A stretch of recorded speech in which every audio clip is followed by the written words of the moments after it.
കോൺഗ്രസിന്റെ പ്രാഥമിക അംഗത്വത്തിൽ നിന്ന് സസ്പെൻഡ് ചെയ്യപ്പെട്ട ഒരാളാണ്. ഈ കോൺഗ്രസിന്റെ ഈ കാര്യം പറയാൻ താങ്കൾ കോൺഗ്രസിന്റെ മെമ്പർ അല്ലല്ലോ എന്ന് ആരും ചോദിക്കുന്നത് കണ്ടിട്ടില്ല. KPCCയെയും VD സതീശനെയും എല്ലാവരെയും വെല്ലുവിളിച്ചുകൊണ്ട് കോൺഗ്രസിന്റെ തീരുമാനത്തിന് മുകളിൽ പറക്കാൻ മാത്രമുള്ള എന്ത് സംഗതിയാണ് ഈ മനുഷ്യന്റെ കയ്യിലുള്ളത്? ഇന്ന് കോൺഗ്രസിന്റെ നേതൃത്വത്തിന്റെ അറിവോട് കൂടിയാണ് കോൺഗ്രസ് പ്രവർത്തകർ അവിടെ സംഘടിച്ചു വന്ന് രാഹുൽ മാങ്കൂട്ടത്തെ തോളിലേറ്റി നടന്നത്, സിന്ദാബാദ് വിളിച്ചത്. ഇതിപ്പോൾ അത്തരത്തിലുള്ള ആരോപണങ്ങളൊക്കെ മാറ്റിവെച്ചാൽ തന്നെ ഇപ്പോൾ ഒരു MLA ഒരു ദിവസം എത്ര ഉദ്ഘാടനം നടത്തുന്നുണ്ടാവും? 5-6 ഉദ്ഘാടനം മിനിമം നടത്തുന്നുണ്ടാവും. ചെറിയ നമ്പറാണ് ഞാൻ പറഞ്ഞത്. ചെറിയ റോഡുകൾ, കുഞ്ഞു കുഞ്ഞു സ്ഥാപനങ്ങൾ, അതല്ലെങ്കിൽ പാലം, ഇതൊക്കെ വളരെ പ്രാദേശികമായി പഞ്ചായത്തുകളുടേതൊക്കെയാണ് എങ്കിൽ എത്രയോ ദിവസങ്ങളിൽ ഉദ്ഘാടനം നടക്കുന്നുണ്ടാവും. അപ്പോൾ DYFIയും BJPയും ഇത് തടയും എന്ന് പ്രഖ്യാപിച്ചില്ലെങ്കിൽ, അല്ലെങ്കിൽ ധൈര്യമുണ്ടെങ്കിൽ പൊതു പ്രസ്താവന നടത്തിയിട്ട് ഉദ്ഘാടനം ചെയ്യൂ എന്ന് പറഞ്ഞില്ലെങ്കിൽ ഇത് ആരും അറിയാതെ സാധാരണ നടന്നു പോകേണ്ട ഒരു കാര്യമാണ്. രാഹുൽ മാങ്കൂട്ടത്തിലെ കോൺഗ്രസ് പാർലമെന്ററി പാർട്ടിയിൽ നിന്ന് തന്നെ പുറത്താക്കിയെന്നാണ്. പക്ഷേ MLA സ്ഥാനം രാജിവെച്ചിട്ടില്ല, MLA മണ്ഡലത്തിലുണ്ട്. അപ്പോൾ ഇത് സാധാരണ നിലയിൽ നടന്നു പോകുന്ന കാര്യങ്ങളാണ്. ഇതിനെ വലിയ തോതിൽ ഒരു പബ്ലിക് ഗ്ലെയറിലേക്ക് കൊണ്ടുവന്ന് രാഹുൽ മാങ്കൂട്ടത്തിന് തിരിച്ചു വരാൻ അവസരം ഉണ്ടാക്കി കൊടുക്കുകയാണോ ഈ പ്രതിഷേധക്കാർ? രാജു പി നായർ കോൺഗ്രസിന്റെ സ്പോക്സ് പേഴ്സൺസിൽ വളരെ സീനിയറായ ഒരാളാണ്. അഭിലാഷിന്റെ ചോദ്യവും വളരെ കൃത്യമായിരുന്നു. രാഹുൽ മാങ്കൂട്ടത്തിൽ എന്നുള്ള മുൻ യൂത്ത് കോൺഗ്രസ് സംസ്ഥാന പ്രസിഡന്റിനെ പാർലമെന്ററി പാർട്ടിയിൽ നിന്നും കോൺഗ്രസിന്റെ സംഘടന ബേസിക് മെമ്പർഷിപ്പിൽ നിന്നും പുറത്താക്കിയെന്നാണ് VD സതീശൻ ആവർത്തിച്ച് പറയുന്നത്. എനിക്ക് ബോധ്യമുള്ള കേരളത്തിലെ സീനിയറായ എല്ലാ കോൺഗ്രസ് നേതാക്കളുമായി ആലോചിച്ച് ഞങ്ങൾ സുചിന്തിതമായി എടുത്ത തീരുമാനമാണ്. അദ്ദേഹം ഇപ്പോൾ കോൺഗ്രസിന്റെ ഭാഗമല്ല എന്ന് പലതവണ നമ്മളോട് വന്ന് പറഞ്ഞത് കേരളത്തിന്റെ പ്രതിപക്ഷ നേതാവായ VD സതീശനാണ്. ഓരോ ഘട്ടത്തിലും അയാൾ പറയുന്നുണ്ട്. അഭിലാഷിന്റെ ചോദ്യം, രാഹുൽ മാങ്കൂട്ടത്തിൽ ഇപ്പോൾ കോൺഗ്രസിന്റെ ഭാഗമാണോ അല്ലയോ? കാരണം DYFIക്കാർ തടയുന്ന സമയത്ത് രാഹുലിനെ എടുത്തു ഉയർത്തുന്നത് കോൺഗ്രസിന്റെ ആളുകളാണ്. അപ്പോൾ കഴിഞ്ഞ ദിവസം ബേബി മെമ്മോറിയൽ ഹോസ്പിറ്റലിൽ വെച്ച് പത്രക്കാരോട്, മീഡിയയോട് ഇതേ രാഹുൽ മാങ്കൂട്ടത്തിൽ പറയുന്നുണ്ടായിരുന്നു, കോഴിക്കോട് SP രാഷ്ട്രീയം കളിച്ചാൽ അതിനെ ഞങ്ങൾ രാഷ്ട്രീയമായി നേരിടുന്നു. രാഷ്ട്രീയമായി നേരിടുമെന്ന് പറയുന്നത് അപ്പുറത്തിപ്പുറത്ത് കോൺഗ്രസിന്റെ സീനിയർ ലീഡേഴ്സ് നിൽക്കുന്നുണ്ട്, KC അബു ഒക്കെ നിൽക്കുന്നുണ്ട്. രാഷ്ട്രീയമായി നേരിടും എന്ന് പറയുന്നത് കോൺഗ്രസിന്റെ പ്രാഥമിക അംഗത്വത്തിൽ നിന്ന് സസ്പെൻഡ് ചെയ്യപ്പെട്ട ഒരാളാണ്. ഈ കോൺഗ്രസിന്റെ ഈ കാര്യം പറയാൻ താങ്കൾ കോൺഗ്രസിന്റെ മെമ്പർ അല്ലല്ലോ എന്ന് ആരും ചോദിക്കുന്നത് കണ്ടിട്ടില്ല. അപ്പോൾ വളരെ ലളിതമായ ചോദ്യം, രാഹുൽ മാങ്കൂട്ടത്തിൽ എന്ന് പറഞ്ഞ ആള് പാലക്കാട് MLA ആയിരുന്ന യൂത്ത് കോൺഗ്രസ് സംസ്ഥാന പ്രസിഡന്റ് ആയിരുന്ന ആൾ ഇപ്പോഴും കോൺഗ്രസിന്റെ നേതാവാണോ അല്ലയോ എന്നുള്ളതാണ്. ആ ചോദ്യം ചോദിക്കുമ്പോൾ രാജു പി നായർ അതിന് മറുപടി പറയില്ല, അതിന് മറുപടി ഇല്ല. മൂപ്പർ അയ്യപ്പന്റെ കാര്യവും EDയുടെ കാര്യവും ഷാഫിയുടെ കാര്യമൊക്കെയാണ് പറയാം. അപ്പൊ അതിൽ വളരെ ക്ലിയർ ആണ്, ഈ ലളിതമായ ചോദ്യത്തിന് ഇവർക്ക് ഉത്തരമില്ല. കോൺഗ്രസിന്റെ AICC നേതൃത്വത്തിന്റെ അറിവോട് കൂടി എടുത്തിട്ടുള്ള ഒരു ഡിസിഷൻ, അത് ശരിയോ തെറ്റോ എന്നൊക്കെയുള്ളത് അവരാലോചിക്കട്ടെ. ആ ഡിസിഷൻ പ്രാബല്യത്തിൽ വരുത്താനുള്ള ഉത്തരവാദിത്വമോ ശേഷിയോ കേരളത്തിലെ കോൺഗ്രസിനോ AICC നേതൃത്വത്തിനോ ഇല്ല എന്നുള്ളതാണ്. നമ്മൾ കണ്ടതാണ്. കേക്കച്ചൻ എന്ന് പറഞ്ഞിട്ടാണ് VD സതീശനെതിരെ നിരന്തരം തെറിവിളികൾ നടന്നത് സോഷ്യൽ മീഡിയയിലൂടെ. അതിൽ എന്താ പറയുക, ഇവരുടെ സോഷ്യൽ മീഡിയ വിങ്ങിന് റോൾ ഉണ്ടോ എന്ന് അന്വേഷിക്കാൻ വേണ്ടിയിട്ട് വൈസ് പ്രസിഡന്റോ വർക്കിംഗ് പ്രസിഡന്റോ VT ബൽറാമിനെ കമ്മീഷനായി നിയോഗിച്ചിട്ടുണ്ടായിരുന്നു. KC വേണുഗോപാലിനെ തെറി പറഞ്ഞിട്ടുണ്ട്, രമേശ് ചെന്നിത്തലയെ തെറി പറഞ്ഞിട്ടുണ്ട്. ഈ വിഷയം കോൺഗ്രസ് സീരിയസ്ലി ടേക്കപ്പ് ചെയ്യുന്നത്, ഞാൻ കോൺഗ്രസ് കുടുംബാംഗമാണ്, VD സതീശൻ എനിക്ക് പിതൃതുല്യനാണെന്ന് പറഞ്ഞ റിനിയുടെ എന്താ പറയുക പ്രസ്താവനയോടെയാണ്. അതിനുശേഷം VD സതീശനെ നിഷേധിച്ചിട്ടില്ല. ഇദ്ദേഹം രാഹുൽ മാങ്കൂട്ടത്തിൽ എന്ന് പറഞ്ഞുള്ള ആളുകൾ, അതുപോലുള്ള ആളുകൾ ഉള്ളത് കൊണ്ട് എൻ്റെ മക്കൾ KSUലോ യൂത്ത് കോൺഗ്രസിലോ പ്രവർത്തിക്കുന്നതിനെ പറ്റി ആലോചിക്കുമ്പോൾ പേടിയാവുന്നു എന്ന് പറഞ്ഞത് KC വേണുഗോപാലിന്റെ ഭാര്യ ഡോക്ടർ ആശയാണ്. അവർ വളരെ സീരിയസ് ആയിട്ട് ആലോചിക്കാൻ പുസ്തകം വരെ കഴിഞ്ഞ ദിവസം അവരുടെ പുസ്തകം റിലീസ് ചെയ്തു. അവർ പൊതുപ്രവർത്തന രംഗത്തിൽ നിന്ന് തന്നെ പോകണം എന്ന് പറഞ്ഞിട്ടുള്ളത് ഇവർക്കൊക്കെ വളരെ വൈകാരികമായ അറ്റാച്ച്മെന്റ് ഉള്ള ഉമാ തോമസിനെ പോലുള്ള ഒരാളാണ്. എന്തെങ്കിലും വിളിച്ചു പറയുന്ന ആളല്ല. ഒരു കാരണവശാലും CPMന് അനുകൂലമായ ഒരു നിലപാടും ഒരു വർത്തമാനവും പറയാത്ത ആളാണ്. അപ്പോൾ വളരെ ലളിതമാണ് ചോദ്യം.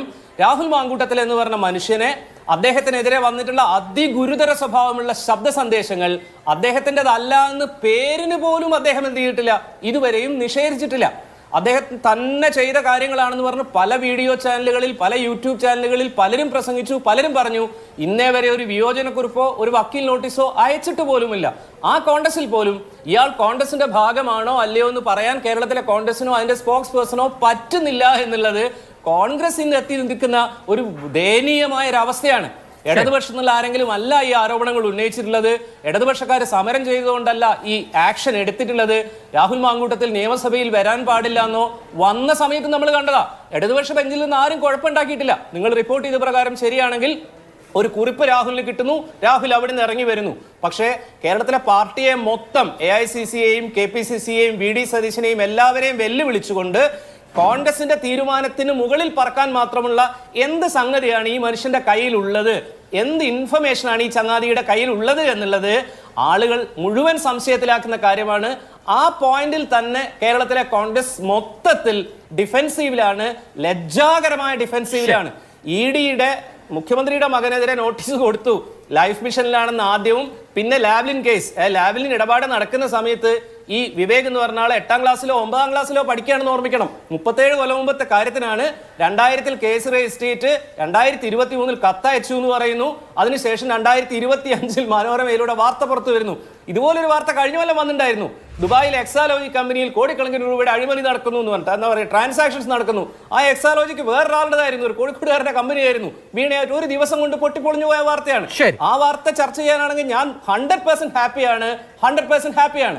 പക്ഷെ കോൺഗ്രസ്സുകാരോട് ചോദിക്കുന്ന ലളിതമായ ചോദ്യങ്ങൾക്ക് അവർക്ക് ഉത്തരമില്ല എന്നുള്ളത് നിങ്ങളെ വല്ലാതെ ജനങ്ങളുടെ മുന്നിൽ എന്താ പറയാ വിവസ്ത്രരാക്കി നിർത്തുന്നുണ്ട്. അത് കേരളത്തിലെ കോൺഗ്രസിന് ഒരു കാരണവശാലും യോജിച്ച കാര്യമല്ല. കാരണം ശക്തമായ ഒരു പ്രതിപക്ഷം ഇവിടെ ഉണ്ടാവണം. അടുത്ത 6 വർഷവും കേരളത്തിൽ സ്ട്രോങ് ആയ ഒരു പ്രതിപക്ഷം കോൺഗ്രസ് നേതൃത്വത്തിൽ ഉണ്ടാവണം എന്ന് ആഗ്രഹിക്കുന്ന ഒരാളാണ് ഞാൻ എന്നുള്ളത് കൊണ്ട്. VP ശ്രീപത്മനാഭൻ, BJP 2ാം സ്ഥാനത്തുള്ള മണ്ഡലമാണെന്ന് മാത്രമല്ല 2021 BJP ഏറ്റവും ക്ലോസ് ആയി വന്ന മണ്ഡലം കൂടിയാണ്. അവിടുത്തെ MLA-ക്കെതിരെ ബഹിഷ്കരണാഹ്വാനം നടത്തുന്നു. വലിയ ഞങ്ങൾ കാല് കുത്തിക്കില്ല എന്ന് പ്രഖ്യാപിക്കുന്നു. പക്ഷേ MLA കാല് കുത്തുന്നുണ്ട്. അദ്ദേഹത്തിന്റെ പാർട്ടി നടപടിയൊക്കെ എടുത്തിട്ടുണ്ടെങ്കിലും പ്രവർത്തകരുടെ പിന്തുണ, അതല്ലെങ്കിൽ അവരുടെ സംവിധാനങ്ങളുടെ പിന്തുണ ഒക്കെ ഉണ്ട് എന്ന് വേണം മനസ്സിലാക്കാൻ. അപ്പോൾ ഈ തരത്തിലുള്ള പ്രതിഷേധ സ്ട്രാറ്റജി രണ്ടു കൂട്ടരും, LDF-കാരും BJP-കാരും കൈക്കൊള്ളുന്നതാണല്ലോ. ആ സ്ട്രാറ്റജി കൗണ്ടർ പ്രൊഡക്റ്റീവ് ആവുന്നുണ്ടോ? അല്ല, ഞങ്ങൾ എന്താണോ ഉദ്ദേശിച്ചത് അത് നടന്നിരിക്കുകയാണ്. അതായത് ഇവിടെ കോൺഗ്രസ് വലിയ തെളിഞ്ഞ വെള്ളത്തിൽ നിൽക്കുക. ഞങ്ങൾ രാഹുൽ മാങ്കൂട്ടത്തെ പ്രാഥമിക അംഗത്വത്തിൽ നിന്ന് പുറത്താക്കി, ഞങ്ങൾ പാർലമെൻ്ററി പാർട്ടിയിൽ നിന്ന് പുറത്താക്കി. VD സതീശൻ പറഞ്ഞെന്താ, എല്ലാവരും കൂടി ആലോചിച്ച് ഗുരുതരമായ ആരോപണങ്ങളുടെ പശ്ചാത്തലത്തിൽ ഞങ്ങൾ കൂടിയാലോചന നടത്തിയെടുത്ത തീരുമാനമാണ്. ഇതൊക്കെ ഹമ്പക്കാണ് അഭിലാഷേ, ഹമ്പക്കാണ്. രാഹുൽ മാങ്കൂട്ടത്തിൽ അടുത്ത തവണയും എഴുതി വെച്ചോളൂ, നിങ്ങൾ എഴുതി വെച്ചോളൂ, അടുത്ത തവണയും പാലക്കാട് കൈപ്പത്തി ചിഹ്നത്തിൽ മത്സരിക്കും. കൈപ്പത്തി ചിഹ്നത്തിൽ കോൺഗ്രസ് സ്ഥാനാർത്ഥിയെ മത്സരിക്കും. ഇത് തട്ടിപ്പാണ്. ഈ തട്ടിപ്പ് പുറത്തു കൊണ്ടുവരാൻ ഞങ്ങൾ എടുത്ത രാഷ്ട്രീയ നിലപാട് ഇപ്പോൾ സഹായകരമായി. ഞങ്ങളുടെ നിലപാട് എന്താ അറിയോ, ഇയാളെ കോൺഗ്രസ് പുറത്താക്കാതിരിക്കുകയോ ചെയ്യട്ടെ, അത് നമ്മുടെ വിഷയമല്ല, ജനങ്ങളെ വിഷയമല്ല. ഇദ്ദേഹത്തെ പാർലമെൻ്ററി പാർട്ടിയിൽ നിന്ന് പുറത്താക്കാതിരിക്കുകയോ ചെയ്യട്ടെ, അതും ഞങ്ങളുടെ വിഷയമല്ല. ഇദ്ദേഹത്തെ പോലത്തെ ഒരാൾ കേരള നിയമസഭയിൽ പാലക്കാട് അസംബ്ലി മണ്ഡലത്തെ പ്രതിനിധീകരിച്ച് തുടരാൻ പാടില്ല. ഇദ്ദേഹം MLA സ്ഥാനം രാജിവെക്കണം. ഇവിടെ ഇത്തരത്തിലുള്ള ലൈംഗികാരോപണങ്ങളൊന്നും അല്ല. സാമ്പത്തികമായി ചില കുംഭകോണങ്ങളിൽ, ചില സ്കാമുകളിൽ ഉൾപ്പെട്ടു എന്ന് പ്രത്യേകിച്ച് തെളിവൊന്നുമില്ല എന്ന രീതിയിലുള്ള ആരോപണം വന്ന് കോടതിയിൽ കേസ് വന്നപ്പോൾ ഇവിടെ എത്ര വലിയ ആൾക്കാർ രാജിവെച്ചിട്ടുണ്ട്. വലിയ അവരും പറയുന്നൊരു ഉദാഹരണമുണ്ട്. അതൊന്നും ഇപ്പോൾ ഇവിടെ പറയാൻ പാടില്ല. റെയിൽവേ അപകടമുണ്ടായി എന്നറിഞ്ഞപ്പോൾ മന്ത്രിസ്ഥാനം രാജിവെച്ച ആളുകളെ പറ്റി. അപ്പോൾ ഇവിടെ ഇവിടെ ഒരു വ്യക്തിക്കെതിരെ ഗുരുതരമായ ആരോപണം വരുന്നു. ആ ആരോപണം ആ വ്യക്തി നിഷേധിക്കുന്നില്ല. ഏറ്റവും വലിയ രസം എന്താ അറിയോ, വന്ന 3 ആരോപണങ്ങൾ, 2 സ്ത്രീകൾ അവർക്ക് ലൈംഗികമായ ചോയുള്ള മെസ്സേജുകൾ അയച്ചു എന്ന ആരോപണം ഈ വ്യക്തി നിഷേധിച്ചിട്ടില്ല. 3ാമത് അറിയാലോ, ഒരു ടെലിഫോൺ സംഭാഷണം, അതും ഈ വ്യക്തി നിഷേധിച്ചിട്ടില്ല. അവർ കേസിനും കോടതിക്കൊന്നും പോയിട്ടില്ല. കാരണം കേസിനും കോടതിക്കും പോകണമെന്ന് നിയമമൊന്നുമില്ലല്ലോ, അങ്ങനെ നിർബന്ധമില്ലല്ലോ. എവിടെയാണ് പറഞ്ഞിരിക്കുന്നത് നിർബന്ധമായിട്ട് കേസ് കൊടുക്കണമെന്ന്? അവരത് സാമൂഹ്യ മാധ്യമങ്ങളിലൂടെ, മാധ്യമങ്ങളിലൂടെ പരസ്യമായി പറഞ്ഞു അങ്ങനെയൊക്കെ ഉണ്ടായിട്ടുണ്ട്. ആ വ്യക്തി അത് നിഷേധിക്കാത്ത ഒരു സാഹചര്യത്തിൽ ആ വ്യക്തി ഞങ്ങൾ പറയുന്നു കുറ്റമേറ്റിരിക്കുകയാണ്. അങ്ങനെ സ്വയം ഏറ്റ ഒരു വ്യക്തി ഈ സ്ഥാനത്ത് തുടരാൻ അർഹതയില്ല എന്നാണ് ഞങ്ങളുടെ വാദം. പക്ഷേ കോൺഗ്രസ്സുകാരെന്താ പറഞ്ഞത്, ഞങ്ങൾക്കൊന്നും അറിയില്ല, ഞങ്ങൾ പുറത്താക്കി. എന്ത് പുറത്താക്കി? ആരെ പുറത്താക്കിയിട്ടില്ല. അതൊക്കെ തട്ടിപ്പാണ്. ഇന്ന് കോൺഗ്രസിൻ്റെ നേതൃത്വത്തിൻ്റെ അറിവോട് കൂടിയാണ് കോൺഗ്രസ് പ്രവർത്തകർ അവിടെ സംഘടിച്ച് വന്ന് രാഹുൽ മാങ്കൂട്ടത്തെ തോളിലേറ്റി നടന്നത്, സിന്ദാബാദ് വിളിച്ചത്. ആ കോൺഗ്രസ് നേതൃത്വത്തിൻ്റെ അറിവോട് കൂടി ചെയ്തതാണ്. മാത്രവുമല്ല, വേറെ ഏതെങ്കിലും ഒരു പാർട്ടി ആയിരുന്നെങ്കിൽ ആ പാർട്ടിയിൽ നിന്ന് പ്രാഥമിക അംഗത്വത്തിൽ നിന്ന് പുറത്താക്കപ്പെട്ട വ്യക്തിയെ ആ പാർട്ടിയുടെ ഉത്തരവാദിത്തമുള്ള ബൂത്ത് തലത്തിലോ മണ്ഡലം തലത്തിലോ ബ്ലോക്ക് തലത്തിലോ അല്ലെങ്കിൽ ജില്ലാതല ഉത്തരവാദിത്തമുള്ള ഏതെങ്കിലും ഒരു പ്രവർത്തകൻ തോളിലേറ്റിയാൽ, പരസ്യമായി സ്വീകരിച്ചാൽ അച്ചടക്ക നടപടി ഉണ്ടാവും. പുറത്താക്കിയവനെ കൂടെ നടക്കുന്നവനെയും പുറത്താക്കണം, അല്ലെങ്കിൽ അച്ചടക്ക നടപടി സസ്പെൻഡ് ചെയ്യണം. ഇതൊന്നും സംഭവിക്കില്ല. അതാ ഞാൻ പറഞ്ഞത്, ഇത് കോൺഗ്രസിന്റെ തട്ടിപ്പ് പുറത്തു വന്നില്ലേ. ഞാനതാ പറയുന്നത്, എഴുതി വെച്ചോ, രാഹുൽ മാങ്കൂട്ടത്തിൽ അടുത്ത നിയമസഭാ തെരഞ്ഞെടുപ്പിൽ കോൺഗ്രസിന്റെ സ്ഥാനാർത്ഥിയായിട്ടുണ്ടാവും.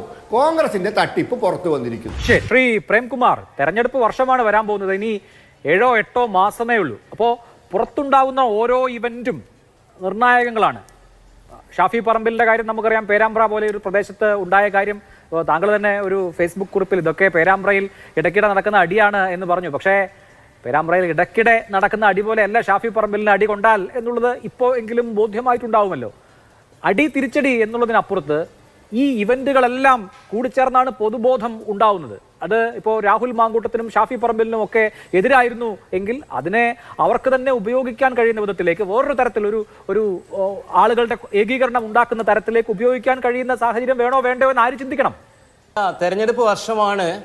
ഒരു 100-105 സീറ്റുകൾ കൂടുതലൊക്കെ LDFന് കിട്ടുക എന്നുള്ളത് LDFന് ദോഷമാണെന്ന് വിചാരിക്കുന്ന ആളാണ് ഞാൻ. വല്ലാത്തൊരു മെജോറിറ്റി. പക്ഷേ കോൺഗ്രസ്സുകാർ കുറച്ചു കാലമായിട്ട് ചെയ്തുകൊണ്ടിരിക്കുന്ന കാര്യങ്ങൾ അതിലേക്കാണ് കാര്യങ്ങൾ കൊണ്ടുപോകുന്നത്. ഞാൻ പലപ്പോഴും പറയുന്ന പോലെ ശക്തമായൊരു പ്രതിപക്ഷം ഉണ്ടാവേണ്ടതുണ്ട്. പേരാമ്പ്ര എൻ്റെ സ്വന്തം ജനിച്ചു വളർന്ന നാടാണ്. ഞാൻ അതിനെപ്പറ്റി എഴുതിയിട്ടുള്ളത്. അവിടെ രാഷ്ട്രീയമായിട്ട് നല്ല വിയോജിപ്പുള്ള സ്ഥലമാണ്, കൃത്യമായ രാഷ്ട്രീയമുള്ളതാണ്. അവിടെ അടി നടക്കാറുണ്ട്. പക്ഷേ ആ അടിയിലൊന്നും ഇത്തരത്തിലുള്ള ഷോകളോ കാലുഷ്യങ്ങളോ ഉണ്ടാവാറില്ല. രാജു ബി നായർ പറഞ്ഞു യൂത്ത് കോൺഗ്രസ്സുകാരാണ് ഷാഫിയെ തല്ലിയെന്ന് ഞാൻ പറഞ്ഞിട്ടുണ്ട്. അങ്ങനെ ഞാൻ പറഞ്ഞിട്ടില്ല കേട്ടോ. പോലീസിന്റെ അടി കൊണ്ടിട്ടായിരുന്നാലും ആ തിക്കിന്റെ തിരക്കിനിടയിൽ ഏതെങ്കിലും സഹപ്രവർത്തകന്റെ മുട്ടോ തലയോ കൊണ്ടിട്ടാണെങ്കിലും അത് വേദനാജനകമാണെന്ന് തന്നെ ഞാൻ പറഞ്ഞത്. അത്യാസന്ന നിലയിൽ BMHൽ കിടന്നിരുന്ന ഷാഫി ഡിസ്ചാർജ് ചെയ്തു എന്ന് കാണുന്നു. നല്ല കാര്യം, അത് എത്രയും പെട്ടെന്ന് സുഖം പ്രാപിക്കട്ടെ. ഇനി ഷാഫി പറമ്പിൽ മറുപടി പറയേണ്ടിയിരുന്ന വളരെ പ്രസക്തമായ കുറെ കാര്യങ്ങൾ ഉണ്ടായിരുന്നു കേരളത്തിൽ. ഒന്ന്, വയനാട്ടിലെ വീടിന് വേണ്ടിയിട്ട് യൂത്ത് കോൺഗ്രസ് പിരിച്ച പൈസ എവിടെ, വീട് എവിടെ, കല്ലെവിടെ, സ്ഥലം എന്നുള്ളതായിരുന്നു. അതിനെപ്പറ്റി ഒരു അക്ഷരം മിണ്ടിയിട്ടില്ല.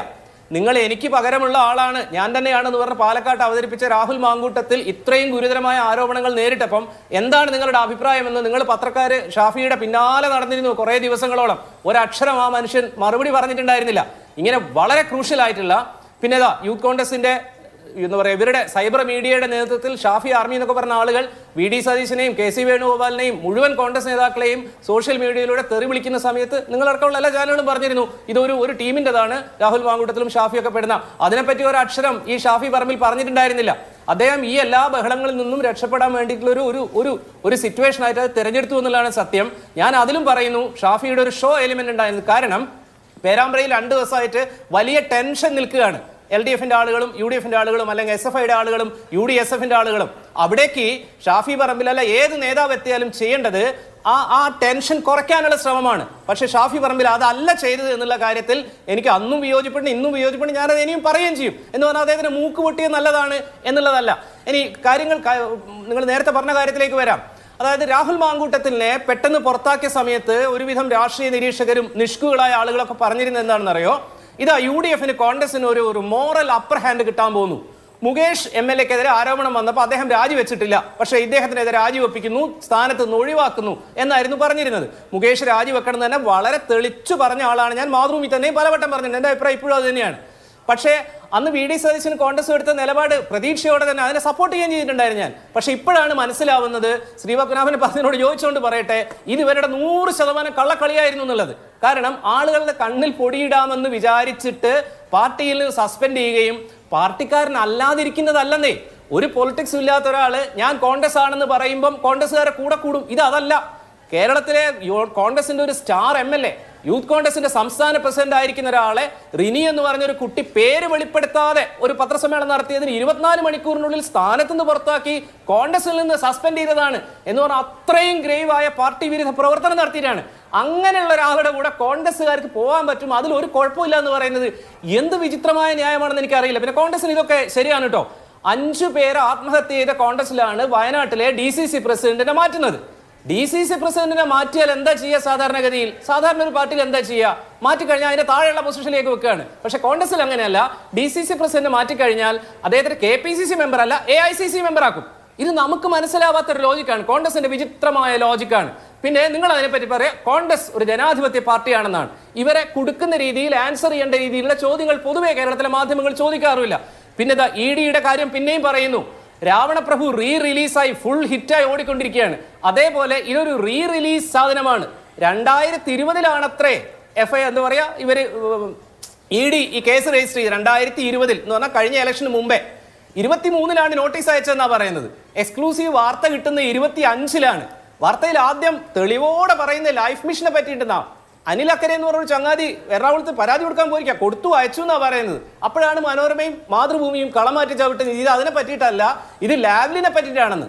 ലാവ്ലിൻ ഡീൽ നടക്കുമ്പോൾ ഞാൻ പറഞ്ഞ പോലെ ഈ ആള് 8ാം ക്ലാസ് പഠിക്കുകയാണ് തലശ്ശേരിയിൽ, അയാൾ ഇതിൽ ഇൻവോൾവ് ആണെന്നാ പറയുന്നത്. കാർത്തികേയന്റെ കാലത്ത് തുടങ്ങിയ കേസാണ്.